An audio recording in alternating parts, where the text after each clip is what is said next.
Lesson 96. Salvation comes from my one self. 1. Although you are one self, you experience yourself as two, as both good and evil, loving and hating, mind and body.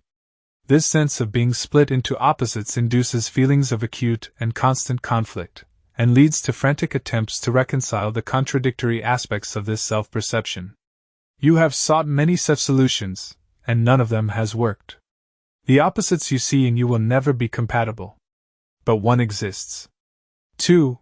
The fact that truth and illusion cannot be reconciled, no matter how you try, what means you use and where you see the problem, must be accepted if you would be saved. Until you have accepted this, you will attempt an endless list of goals you cannot reach, a senseless series of expenditures of time and effort, hopefulness and doubt, each one as futile as the one before, and failing as the next one surely will. 3. Problems that have no meaning cannot be resolved within the framework they are set. Two selves in conflict could not be resolved, and good and evil have no meeting place.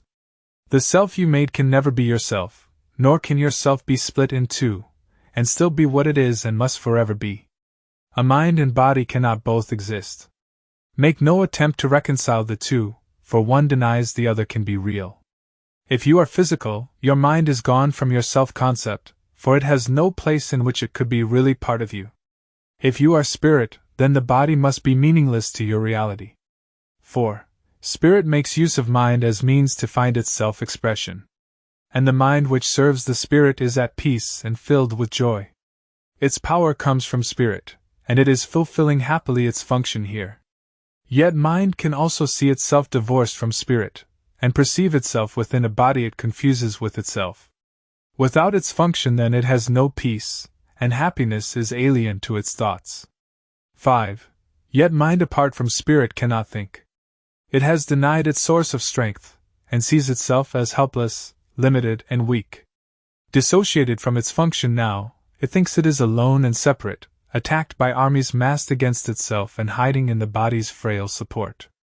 Now must it reconcile unlike with like, for this is what it thinks that it is for.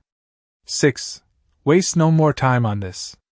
Who can resolve the senseless conflicts which a dream presents? What could the resolution mean in truth? What purpose could it serve? What is it for? Salvation cannot make illusions real, nor solve a problem that does not exist. Perhaps you hope it can. Yet would you have God's plan for the release of His dear Son bring pain to Him, and fail to set Him free? 7. Your self retains its thoughts, and they remain within your mind and in the mind of God. The Holy Spirit holds salvation in your mind, and offers it the way to peace.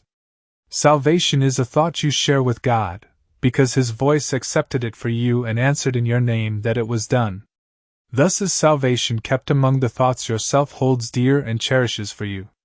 8. We will attempt today to find this thought, whose presence in your mind is guaranteed by Him who speaks to you from your one self. Our hourly 5-minute practicing will be a search for Him within your mind. Salvation comes from this one self through Him who is the bridge between your mind and it. Wait patiently, and let Him speak to you about yourself, and what your mind can do, restored to it, and free to serve its will. 9. Begin with saying this. Salvation comes from my one self. Its thoughts are mine to use. Then seek its thoughts, and claim them as your own. These are your own real thoughts you have denied, and let your mind go wandering in a world of dreams, to find illusions in their place. Here are your thoughts, the only ones you have. Salvation is among them, find it there. 10. If you succeed, the thoughts that come to you will tell you you are saved, and that your mind has found the function that it sought to lose.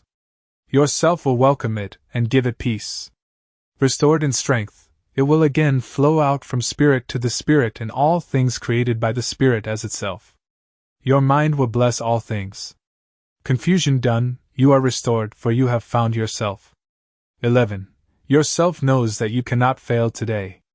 Perhaps your mind remains uncertain yet a little while. Be not dismayed by this. The joy your self experiences it will save for you, and it will yet be yours in full awareness. Every time you spend 5 minutes of the hour seeking Him who joins your mind and self, you offer Him another treasure to be kept for you. 12. Each time today you tell your frantic mind salvation comes from your one self, you lay another treasure in your growing store. And all of it is given everyone who asks for it, and will accept the gift. Think, then, how much is given unto you to give this day, that it be given you,